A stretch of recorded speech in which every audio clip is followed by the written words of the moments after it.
क्या अब बंद होगी बयान वीरों की बोलती? में से पैसा निकाल के बैंक में डालते हैं और फिर आपको पता लगता है कि आप ही का पैसा नीरव मोदी उठा के भाग गया। 35,000 करोड़ रुपए आपकी जेब से निकालकर उसकी जेब में। अच्छा, एक छोटा सा सवाल, इन सब के नाम, इन सब चोरों के नाम मोदी मोदी मोदी कैसे हैं? नीरव मोदी, ललित मोदी। अपने बयानों को लेकर अक्सर चर्चा में रहने वाले नेताओं को राहुल गांधी के लोकसभा की सदस्यता जाने के बाद क्या कोई सबक मिलेगा या फिर ऐसे ही अपने बयान को लेकर चर्चा में रहेंगे? राहुल गांधी अपने दिए गए बयान से आज संसद की सदस्यता खो बैठे हैं। 2 साल पहले उन्होंने जो भाषण दिया था उस मामले में सूरत की कोर्ट ने उन्हें 2 साल की सजा सुनाई है। ऐसा नहीं है कि राहुल गांधी ही अपने बयान को लेकर चर्चा में रहे हैं। यहाँ कई ऐसे बयानवीर नेता हैं जो अक्सर अपने बयानों को लेकर सुर्खियों में रहते हैं। वो कब, कहाँ, क्या बोल जाएं ये तो वही जाने, लेकिन उनके बयानों के बाद वो कई दिनों तक चर्चा में भी बने रहते हैं। हम यहाँ आपको कुछ ऐसे ही बयानवीर नेताओं के बारे में बताने जा रहे हैं जो अपने बयानों को लेकर अक्सर चर्चा में रहते हैं। भाजपा नेता और पूर्व मंत्री के.एस. ईश्वरप्पा।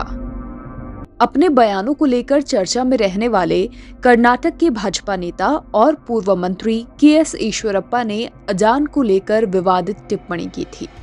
हाल ही में उन्होंने एक जनसभा के दौरान लाउडस्पीकर से अजान देने पर सवाल खड़ा करते हुए कहा था कि अल्लाह को याद करने के लिए माइक पर चिल्लाने की क्या जरूरत है। ईश्वरप्पा ने मंगलुरु में बोलते हुए कहा कि मैं जहां भी जाता हूं ये अजान मेरे लिए सिरदर्द होता है। इस बयान के बाद विरोधियों ने जमकर बीजेपी पर निशाना साधा था। स्वामी प्रसाद मौर्य। बयानों को लेकर चर्चा में रहने वाले समाजवादी पार्टी के नेता और विधान परिषद सदस्य स्वामी प्रसाद मौर्य भी किसी से पीछे नहीं हैं। उन्होंने हाल ही में कहा था कि तुलसीदास की रामायण पर सरकार को रोक लगा देनी चाहिए।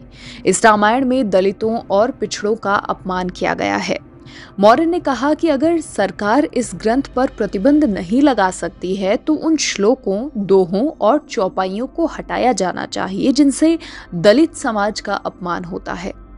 तुलसीदास द्वारा रचित रामायण में कई जगहों पर ऐसे शब्दों का इस्तेमाल किया गया है जिससे दलित समाज की भावनाएं आहत होती हैं।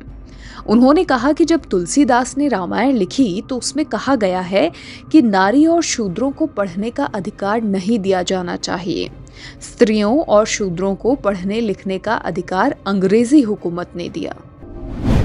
गिरिराज सिंह।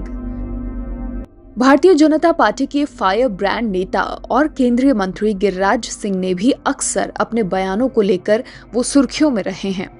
उन्होंने कुछ समय पहले नीतीश कुमार के अधिकारियों की न सिर्फ जमकर क्लास ली बल्कि लोगों को सिखाया कि ये बात ना सुने तो बांस से पिटाई करें। दरअसल गिरिराज सिंह को एक सभा में एक व्यक्ति ने सीओ के गलती करने और बात नहीं सुनने की शिकायत की तो उन्होंने भरे मंच से कहा कि अगर कोई अधिकारी बात नहीं सुने तो दोनों हाथ से बांस उठाकर उसकी पिटाई कर दें। ओम प्रकाश राजभर। सुहेलदेव भारतीय समाज पार्टी के अध्यक्ष ओपी राजभर ने अलीगढ़ में एक जनसभा को संबोधित करने के दौरान भाजपा पर हमला बोलते हुए कहा था कि सरकार में आने के बाद वो ऐसा कानून बनाएंगे जिसके तहत स्कूल नहीं भेजने वाले माता पिता को जेल भेज दिया जाएगा। ये वो नेता हैं जिनकी छवि ऐसी है कि जो मुंह में आता है वो बोल देते हैं। इससे पहले भी वो कई विवादित बयान दे चुके हैं। यहाँ इनके ऐसे ही कुछ बयानों के बारे में जानते हैं। जहाँ तक निरहुआ का सवाल है, नाचनिया पदनियन का बात करते हैं। निरहुआ को बोले नचनिया बजनिया। एक चुनावी रैली में राजभर ने भाजपा नेता और भोजपुरी स्टार दिनेश लाल यादव उर्फ निरहुआ को नचनिया बजनिया कह दिया। जिन्ना को पीएम बनाते तो देश का बंटवारा नहीं होता। पत्रकारों के एक सवाल पर कुछ समय पहले उन्होंने बयान दिया था कि अगर आजादी के बाद जिन्ना को पीएम बना देते तो देश का बंटवारा नहीं होता। इस दौरान उन्होंने ये भी कहा कि अटल बिहारी वाजपेयी और लाल कृष्ण आडवाणी खुद जिन्ना की तारीफ करते थे। साथियों, मैं रुपया कमाने लखनऊ नहीं गया था, सामाजिक न्याय समिति की रिपोर्ट लागू कराने के लिए मंत्री पद से इस्तीफा देकर योगी और मोदी को बता दिया कि देखो ये समाज की लड़ाई लड़ने नेता निकला है, तेरी गुलामी 420 करने नहीं, तेरा जूता पालिश करने नहीं। ये पिछड़े समाज के नेता जितने भी भारतीय जनता पार्टी में हैं, ये सब के सब लोडर हैं, ये योगी मोदी का जूता पालिश करते हैं। मोदी योगी का जूता साफ करते हैं, भाजपा की पिछड़ी जाति के नेता। मऊ में एक जनसभा को संबोधित करते हुए ओम प्रकाश राजभर ने योगी सरकार पर निशाना साधते हुए कहा कि अखिलेश यादव 2022 में सपा की सरकार बनवाने के लिए अखिलेश को यहां लेकर आए हैं। हालांकि इस दौरान उनकी जुबान एक बार फिर फिसल गई। उन्होंने कहा कि भाजपा में जितने भी पिछड़ी जाति के नेता हैं वो मोदी योगी का जूता साफ करते हैं। उनके इस बयान को लेकर भी खूब बवाल मचा था।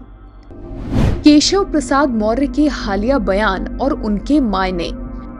हाल ही में अपने एक ट्वीट से केशव मौर्य ने कहा था कि अयोध्या काशी में मंदिर निर्माण जारी है, अब मथुरा की तैयारी है। इसके बाद डिप्टी सीएम ने पिछले सरकार के कार्यकाल में खराब कानून व्यवस्था के लिए अल्पसंख्यकों पर आरोप लगाते हुए लुंगी और जालीदार टोपी का बयान दिया था। कहा था कि योगी सरकार ने लुंगी और टोपी वाले गुंडों को करारा जवाब दिया है। मायावती विवादित बयान। कहा, भाजपा नेताओं की पत्नियां घबराती हैं। बसपा मुखिया मायावती ने भी पीएम मोदी पर ऐसा बयान दिया था जिसमें उन्होंने कहा था कि मुझे पता चला है कि भाजपा में खासकर विवाहित महिलाएं अपने पतियों को पीएम मोदी के करीब जाता देख घबरा जाती हैं। उनका कहना था कि उन महिलाओं को डर है कि कहीं पीएम मोदी उन्हें भी अपनी पत्नी की तरह अपने पतियों से अलग ना करवा दें। बिहार के शिक्षा मंत्री चंद्रशेखर। बिहार के शिक्षा मंत्री चंद्रशेखर ने तुलसीदास की रामचरितमानस को समाज में नफरत फैलाने वाला बताया था। नालंदा ओपन यूनिवर्सिटी के 15वें दीक्षांत समारोह में छात्रों को संबोधित करते हुए मंत्री ने कहा था कि रामचरितमानस और मनुस्मृति समाज को विभाजित करने वाली पुस्तकें हैं। इसे लेकर भाजपा और अन्य दलों ने जमकर हमला बोला था। कुछ भी हो, ये तो ऐसे नेता हैं जो अपने बयानों को लेकर अक्सर चर्चा में रहते हैं। कुछ तो ऐसे हैं जो बार बार ऐसे विवादित बयान देते हैं जिससे वो सुर्खियों में बने रहें। अब सवाल यहाँ ये उठता है कि क्या राहुल गांधी के बयान के बाद संसदीय रद्द हो जाने से ये नेता सबक लेंगे या इनकी बयानबाजी यूं ही चलती रहेगी।